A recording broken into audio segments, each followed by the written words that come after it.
The average American family spends $12,000 on car repairs over a 10-year ownership period. That number comes from AA's own internal data. It is not an outlier. It is not the result of bad luck or neglect. It is the predictable, documented, mathematically consistent outcome of buying a vehicle that was engineered to a quarterly earnings target rather than a 10-year reliability standard. There is a different number. A number that the dealerships selling you those American vehicles would prefer you never looked up before you sign the finance agreement. The average Japanese car owner, driving a Toyota, a Honda, or a Mazda, spends $5,500 over the same 10-year period. Same roads, same fuel, same weather, less than half the repair bill. And that gap does not close at 100,000 miles. It widens, because the vehicles generating the $12,000 number are the ones that begin their most expensive phase of ownership, right around the point where the Japanese vehicles are hitting their stride. I'm Tyler Williams. Most people know me as Motor Grease Monkey. 15 years in garages, working on everything from daily drivers to total breakdowns. Stay with me. Smart drivers have figured this out. Not through advertising, not through a dealership recommendation, through the compounding weight of data that has been accumulating for 4 decades, and that the American automotive industry has spent 4 decades trying to reframe, reinterpret, and redirect. The data does not move. The gap does not close. And the drivers who understand what is behind that gap are making a purchasing decision that the industry considers a defection. This video is about what they know and how they got there. To understand why Japanese cars last longer, you have to understand why they were built to last longer in the first place. This is not a cultural stereotype. It is not a manufacturing myth. It is the direct product of a specific regulatory environment that the Japanese domestic market imposes on every vehicle sold within its borders, and that American manufacturers have never had to face at home. In Japan, every vehicle on the road is subject to a mandatory government inspection program, called the Shaken. The first inspection happens 3 years after purchase. After that, it happens every 2 years without exception, for the life of the vehicle. The Shaken is not a formality. It is a comprehensive mechanical audit covering over 200 individual points, and it has teeth. A vehicle that fails the Shaken cannot legally be driven. The repairs required to pass are mandatory. And in Japan, where the inspection is rigorous and repair labor is expensive, an unreliable vehicle does not just cost you inconvenience. It costs you the vehicle entirely, because the accumulated cost of bringing an unreliable car back into compliance every 2 years quickly exceeds its market value. The Shaken created a selection pressure that the Japanese domestic automotive market has been operating under since 1951. Toyota, Honda, Nissan, and Mazda have been engineering vehicles for a domestic customer base that will physically return the car to a compliant standard every 2 years for decades, and who will immediately stop buying from a manufacturer whose vehicles cannot hold that standard without catastrophic repair expenditure. That pressure does not exist in the United States. Ford, General Motors, and Stellantis have been engineering vehicles for a domestic customer base whose regulatory environment ends at the emissions test, and whose financial relationship with the car is structured to end, by design, somewhere around the 72 to 84-month loan horizon. The car does not need to last 30 years. It needs to last long enough for the customer to roll the remaining loan balance into the next purchase. That is a fundamentally different engineering mandate, and it produces fundamentally different vehicles. This is the systemic answer to the reliability gap. Not skill, not culture, not some mystical Japanese manufacturing philosophy. Incentive structures. One set of manufacturers has been punished by their domestic market for building unreliable vehicles for 70 years. The other set has not. The first proof is long-term reliability, and the data here is not ambiguous. The Consumer Reports Reliability Survey is the longest continuously running dataset on automotive dependability in the United States. It has been tracking owner-reported problems per 100 vehicles across every make and model sold in America since the 1980s. The pattern it reveals is not subtle, and it has not changed in 4 decades. In the 2023 survey, Toyota ranked first overall in brand reliability. Lexus, Toyota's luxury division, Same engineering team, same manufacturing philosophy. Ranked second. Mazda ranked third. Honda, despite carrying some model-specific weak points, from a period of mid-2000s CVT transmission adoption it has since corrected, consistently ranks in the top 5. The bottom of the rankings is not a mystery either. Ram ranked last overall. Jeep ranked second to last. Lincoln ranked third from last. These are not fringe models from obscure manufacturers. Ram is the second best-selling vehicle nameplate in the United States.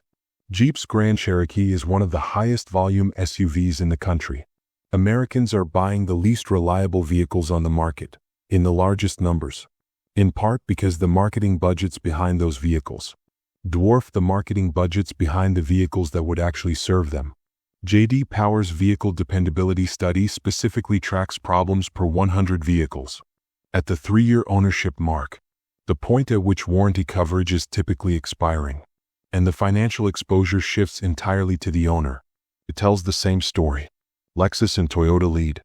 Porsche clusters at the top due to engineering rigor. That mirrors the Japanese philosophy. Ford, Chevrolet, and Dodge cluster toward the bottom, with Ram trucks specifically recording some of the highest problem rates. In the study's recent history, the 3-year mark is the canary.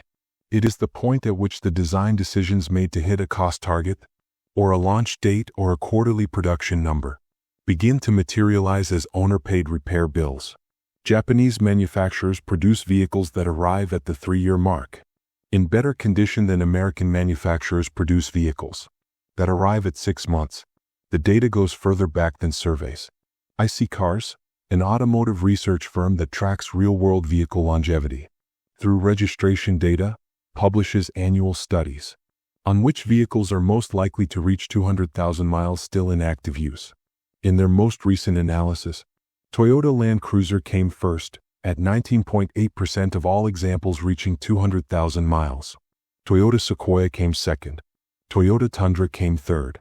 Toyota 4Runner came fourth. Honda Ridgeline appeared. The first American nameplate to appear in the top 20 was the Ford F-250 Super Duty, a commercial-grade heavy-duty workhorse that Ford has been producing, essentially unchanged for decades, which is itself the clearest possible endorsement of the Japanese philosophy of refined consistency over constant reinvention. The top 20 is otherwise a comprehensive list of Japanese vehicles, and the one American vehicle that happened to be engineered like one. This is not a close race. It is not a nuanced comparison where different buyers have different priorities, and both sides have legitimate arguments. It is a 40-year accumulation of independent data, from multiple methodologies, all pointing in the same direction. Japanese vehicles last longer, by a margin that is not explainable by luck, and not deniable by marketing. The second proof is what that reliability gap actually costs the owner. Reliability is an abstract concept, until it translates into money leaving your bank account. Here is exactly what the gap costs over a 10-year ownership period, using real figures that any driver can verify independently. RepairPal, which aggregates repair order data from independent shops across the United States, publishes average annual maintenance and repair costs by make. Toyota's average annual cost is $441. Honda's is $428. Mazda's is $286, the lowest of any manufacturer in the database. Compare those figures to the American side of the ledger. Dodge averages $634 per year. Chevrolet averages $649. Ram averages $694. Ford averages $775 per year in maintenance and repair costs. Run those numbers over 10 years. A Toyota owner spends approximately $4,410 in maintenance and repair over a decade. A Ford owner spends approximately $7,750. That is a $3,340 difference on the purchase of vehicles that, at the point of sale, may have had sticker prices within a few $1,000s of each other. The Ford owner did not get $3,340 in additional value. They got $3,340 in additional bills. And those RepairPal averages are means, which smooth out the catastrophic tail events. The transmission replacement, the engine rebuild, the head gasket failure, that disproportionately affect American vehicles at high mileage. The owner who keeps a Ford F-150 EcoBoost to 150,000 miles is not paying the average. They are paying the average, plus the cost of a turbocharger, plus the cost of a cam phaser, plus the cost of the timing chain that the EcoBoost engineers made just long enough to clear the warranty period before it begins to stretch. The owner who keeps a Toyota Camry to 150,000 miles is still paying close to the average, because the engine in that vehicle was designed without the failure modes that the EcoBoost was given in exchange for its fuel economy figures. The specific failure modes are worth naming because they are not random.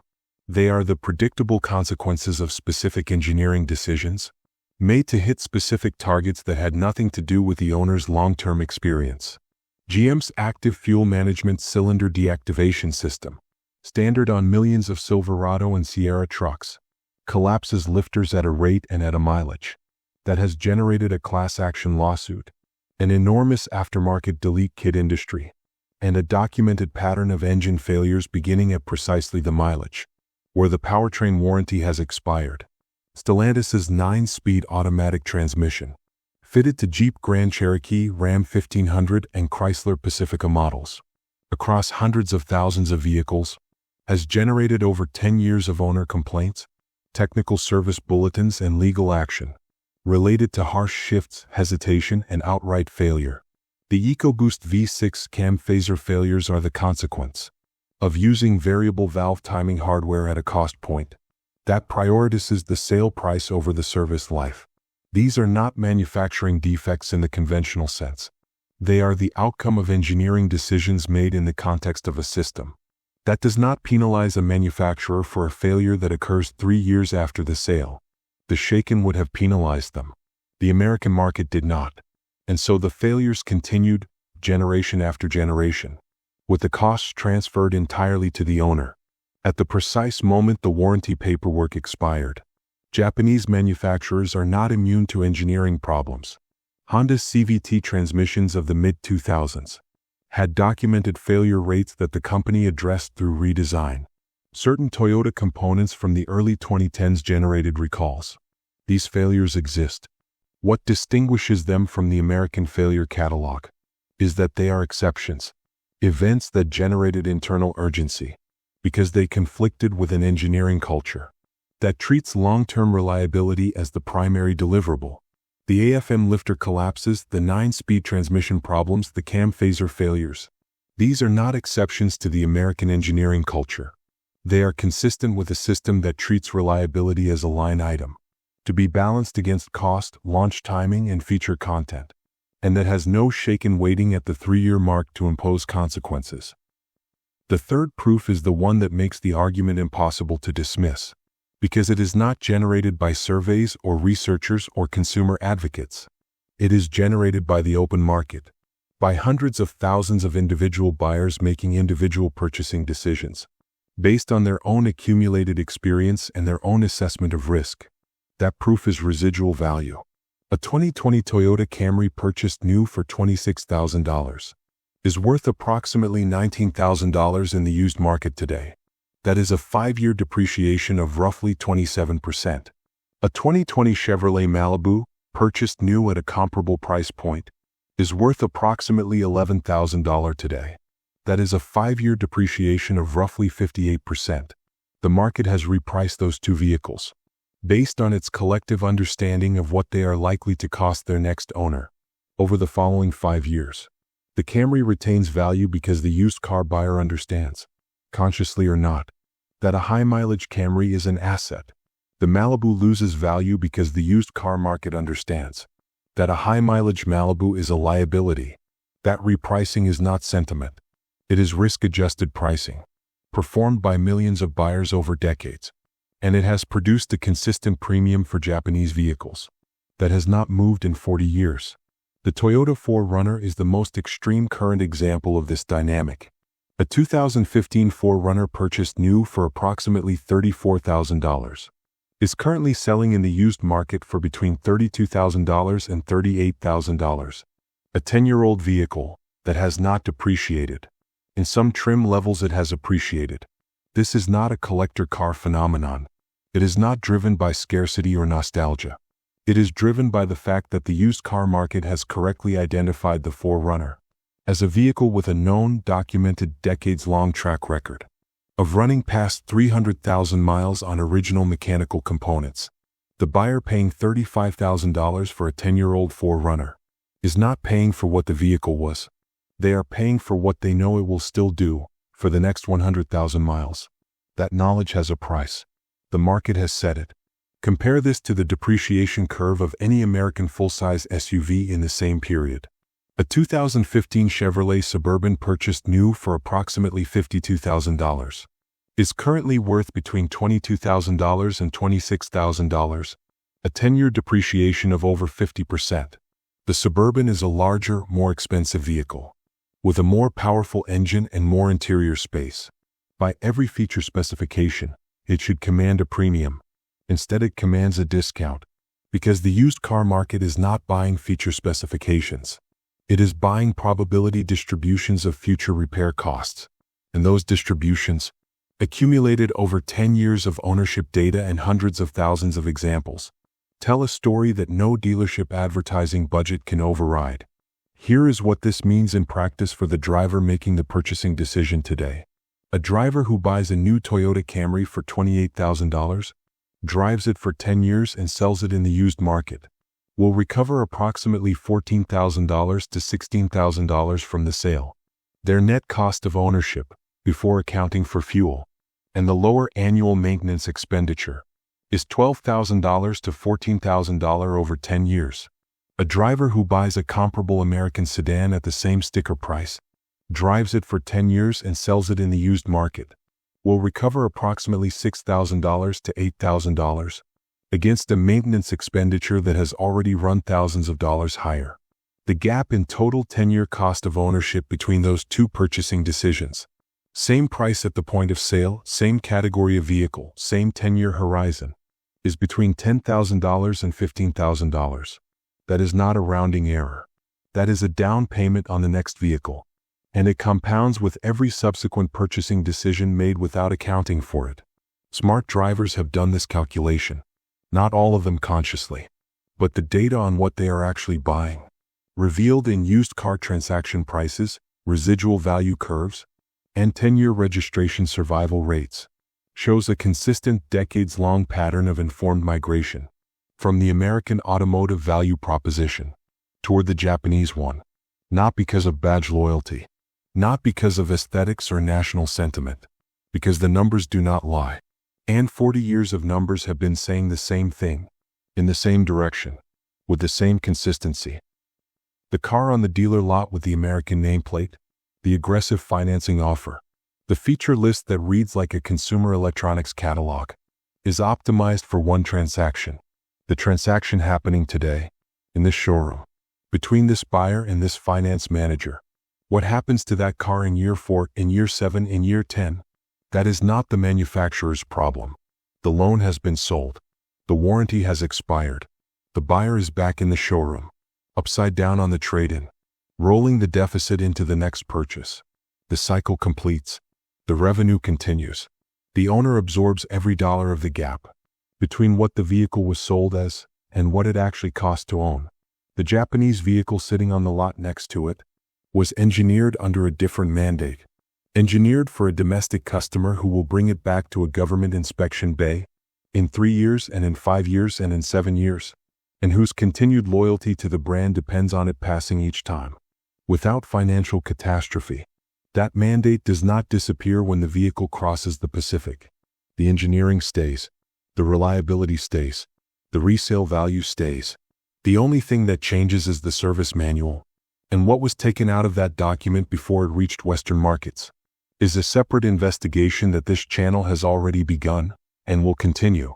If this video gave you a number you did not have before, the $7,000 10-year maintenance gap, the 27% versus 58% depreciation curve, the 10-year-old 4Runner that held its value for a decade, while the Suburban lost half of it, subscribe and share this right now. Every share puts a real dollar figure in front of someone who is about to sign a financing agreement without it. Every subscription keeps this channel building the case that the industry has spent 4 decades hoping you would never take the time to construct yourself.